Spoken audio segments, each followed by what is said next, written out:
কথা আসলে একজন এমপি মহোদয় সম্পর্কে বলতে গেলে লজ্জা লাগে। যেখানে সেখানে চুমু দেয়, মানে এর থেকে লজ্জার কি হইতে পারে? বাংলাদেশের বিরোধী দলের এমপির এই অবস্থা, বেঞ্চে বসে, লিফটে দাঁড়িয়ে যা ইচ্ছা তাই করতেছে, তাও অপ্রাপ্তবয়স্ক একজন মেয়ে, 16 বছরের নাবালিকা। এই প্রতারক খণ্ড, এদের কাছে কি বাংলাদেশ নিরাপদ? বিরোধী দল নানান ধরনের হুমকি দিচ্ছে। বিরোধী দলের যে বক্তব্য এবং হুমকি ধামকি, এগুলো শুনে কিন্তু মানুষ হাসতেছে। মানুষ তাদের এই হুমকি শুনে মুচকি হাসে। যারা বাংলাদেশের অস্তিত্বে বিশ্বাস করে না, যারা স্বাধীনতা চায়নি, যারা মানচিত্র চায়নি, তারা আজকে বাংলাদেশে বিরোধী দল হয়েছে। এটি জাতির জন্য অত্যন্ত লজ্জার। আপনারা কি বিশ্বাস করেন যারা বাংলাদেশে, ঠিক আছে তারা বাংলাদেশে রাজনীতি করছে, নানান কারণে তারা রাজনীতি করার সুযোগ পেয়েছে, কিন্তু যারা বাংলাদেশের জন্মে বিশ্বাস করে নাই, তাদের হাতে কি দেশের সার্বভৌমত্ব নিরাপদ? বন্ধুগণ, কোনোভাবেই তাদের হাতে দেশের সার্বভৌমত্ব নিরাপদ নয়।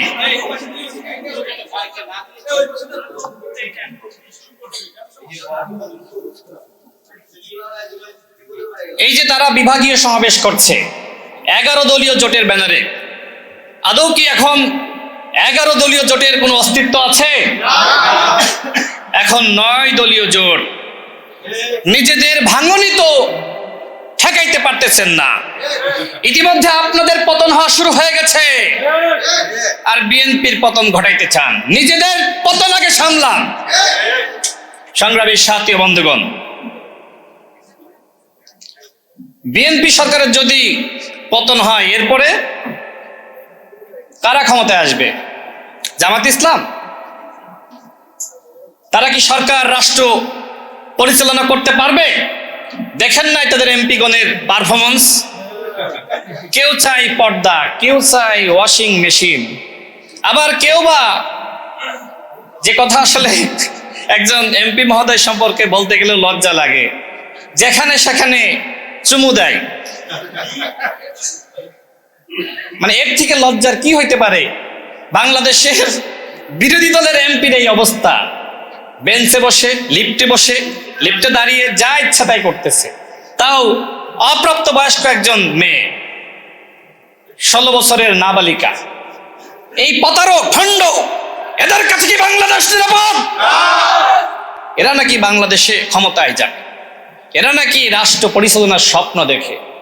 ফেসবুকে সরকার গঠন করেছিল, নির্বাচনের আগে হাইপ সৃষ্টি করেছিল যে জামাত ইসলাম ক্ষমতায় আসছে, আমাদের ভোট দাও, জান্নাতের টিকিট বিতরণ করেছিল।